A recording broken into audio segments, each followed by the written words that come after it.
You're watching Sunrise live on air now. About 600 quad bikers and two-wheeled motorcyclists, including several quadriplegic riders on adapted quads, took part in the 8th annual QUADS for Quads event.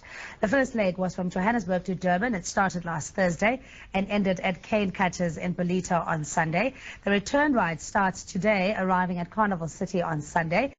On this, we're joined by Rob Emery and Chantal Oliver, who are both participants, and Ari Seirlis, who is the National Director for Quad Para Association of South Africa, or in short, QASA. Thanks so much for both. Yes, I think the significance of this event is that, we called on a group of people that have got the mobility of off-road motorbikes and quad bikes to do this epic adventure through countryside that you'll never have a chance to see, from the freeway. So bring your motorbikes, and the synergy is, quad bike riders for quadriplegic, so hence quads for quads. And so these guys are untapped in the corporate social investment market, and they pay an entry fee. A portion of that goes to the Quad Para Association, and then of course they become so inspired by riding next to people like Chantal and other quadriplegics and paraplegics, and they dig deeper, and before you know what, this event raises R1 million for the organization. It's quite an amazing partnership.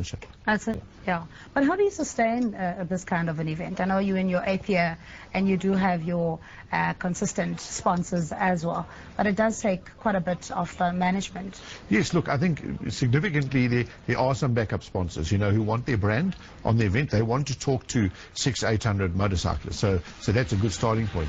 Then, of course, there's part of the entry fee, but the logistics is quite incredible, that they have to go and mark a route through countryside, through farms. This is off-road stuff, 1,000 kilometers off-road for these bikers, over Majuba Pass, through some tunnels, over rivers, down mountain passes, and this is so well marked. So this event starts actually 6 months ago with the marking and the marking and the marking, and then us bikers enjoy 4 days of riding through these markers. So it's a combination of lots of hard work and preparation, and then on those 4 days during the event, people being inspired by participating for people with disabilities. And then, of course, it attracts the attention of lots of people that want to see 600 off-road bikes starting and finishing. Yeah. What do the packages, the sponsorship packages, entail? Well, look, it's interesting that we actually don't put our hands out and call for lumps of money into this event. It's just almost self-sustaining by the riders themselves that all come from small business. And it's interesting, a lot of small business haven't been called for donations by any charitable group. So they've found their place, and they like to enter this event for QASA, and so it is a self-sustaining event. And we're very interested in making sure that the event is always safe. It's not a race, it's a ride. It's a family event, and the backup is just as essential as the riders. And as Chantal was saying, and to me it's just amazing how she wings it. 2 years in a row without any preparation. I've got to respect what you're made of. And as Rob was saying, there's a lot of dust, and then of course in the last 2 days we went through hail and rain. So you've got to be physically prepared, and you've got to be quite resilient. Is to be on your motorbike for 8 hours a day. I think it's quite tough, and the toughness brings out a unique quality in people, and it also helps a lot with people to increase their giving. Yeah.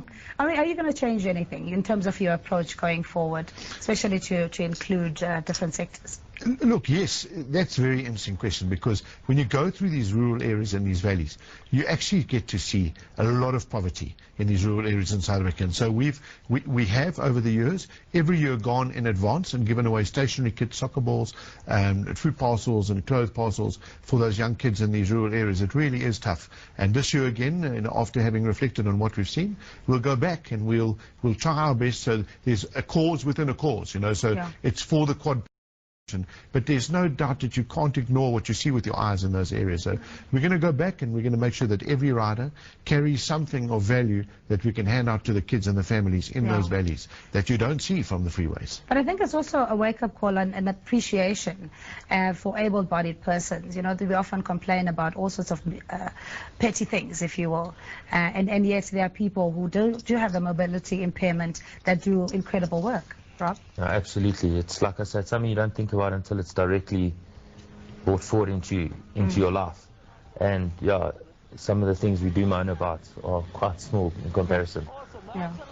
Okay, so there's the second phase of the event itself. Talk us through that, Ari. Yes, well, today, as we speak, another 300 off-road motorcyclists and 1 or 2 quadriplegics and paraplegics on their adapted vehicles will have just left Belito, and they'll be arriving at Carnival City at about 2 p.m. on Sunday afternoon. So this event has grown so much. You can't actually add more volume to each leg. So what we do is we have a return trip now. And again, I mean, it's going to be wonderful to see what the return is on the event. But good luck to these guys. It is tough out there, I must tell you. You know, the dust is quite incredible. You know, the terrain is quite tough. And so we look forward to it being incident-free, and that everybody digs deep in their pockets along the way, because they will be inspired by the event. And we'll go and greet them at Carnival City and see another 300 motorcyclists, you know, having come all the way from Durban. Yeah. And how does the criteria, how does one enter, especially for next year in preparation? I imagine once this one is completed, you already start work for the year ahead.